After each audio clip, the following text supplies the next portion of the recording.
Until a week ago, you were doing as few interviews as possible. Then you've done an onslaught of interviews, mostly with friendly outlets, journalists, podcasts, etc., because you finally realise, oh my God, people don't know who I am, because for all my time, nearly 4 years as Vice President, I've done 4/5 of bugger all. You've hidden away. Now you're complaining that Trump's doing the same thing. Quite bizarre. But then she goes on to say that Donald Trump, if he disagrees with you, is going to get the military to come and round you up and put you some sort of internment camp or something. He's talking about that he considers anyone who doesn't support him or who will not bend to his will an enemy of our country.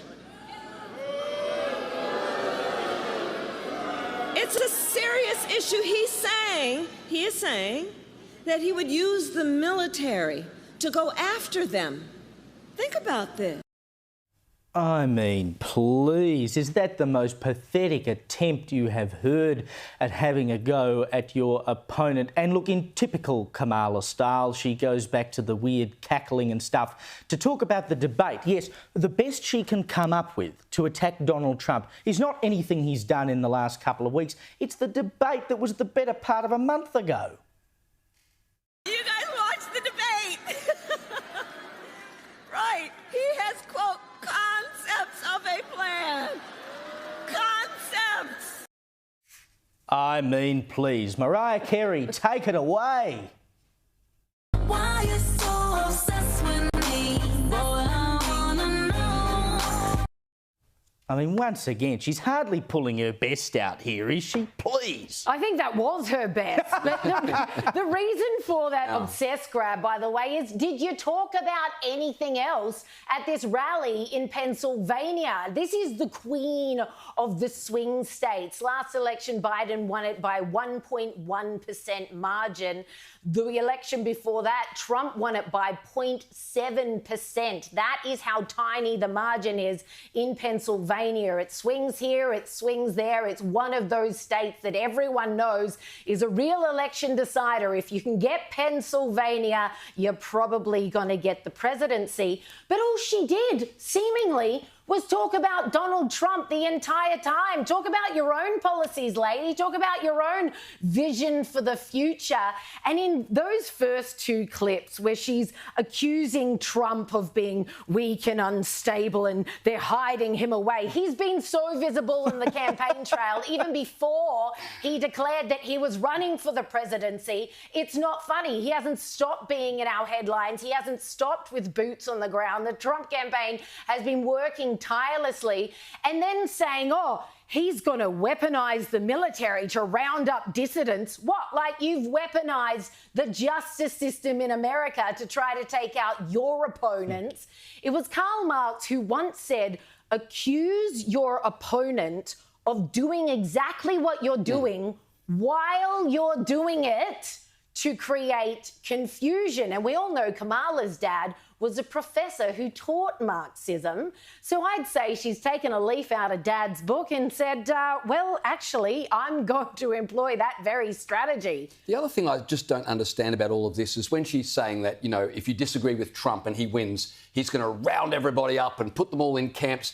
Haven't we just had a third assassination attempt on Donald Trump? And when you start saying that if you disagree with Trump, he's going to round everybody up, are you not just inciting a fourth attempt? It's completely irresponsible. And how dumb do they think voters are that anyone would actually believe that that would happen? And the reason Kamala Harris doesn't talk about policies is because she doesn't actually have any, or at least the one she has, she's plagiarised from Trump himself. It was Trump who came up with the idea of removing taxes from tips. Kamala Harris now has adopted that policy. It was Trump who came up with a child tax credit of $5,000. Kamala then announced a child tax credit of $6,000. And of course, it was Trump who wanted to build a wall. And now Kamala claims that she will build a wall. But it's not just policies that she's plagiarising. She's also plagiarising other people's writing. Her 2009 book, Smart on Crime, which details her great successes and her philosophy as a prosecutor, contains large chunks lifted not just from other authors, but even lifted from Wikipedia. JD Vance called her out. Have a listen. I saw today, actually, a story that Kamala Harris apparently copied some significant chunks of her book from Wikipedia. So if you want a president with their own ideas, vote for Donald Trump. If you want a president who copies her own ideas from Wikipedia, vote for Kamala Harris. Now, I should point out, Caleb and Liz, Kamala Harris has said she will respond to those allegations as soon as her team loads somebody else's words into her teleprompter. Look, it's true that if this woman had an independent thought, it would die of loneliness. Because this is what she does, right? She can do very well as long as she's reading from a teleprompter, much like Joe Biden, actually. So no change there. But here's some of the read receipts that people have dug out. In the left-hand column, you see there her book, an excerpt from her book. And on the right hand, you see where she got it from. In many cases, it is word for word. And she's accused of doing this in at least 12 sections of her book. Now, the New York Times, typically being the New York Times, went into damage control mode and tried to frame this as just nasty right-wing people coming out baying for Kamala Harris's blood. Their headline read, "Conservative activist seizes on passages from Harris's book." I mean, by the sound of that, you'd just think that someone was, going after her unnecessarily.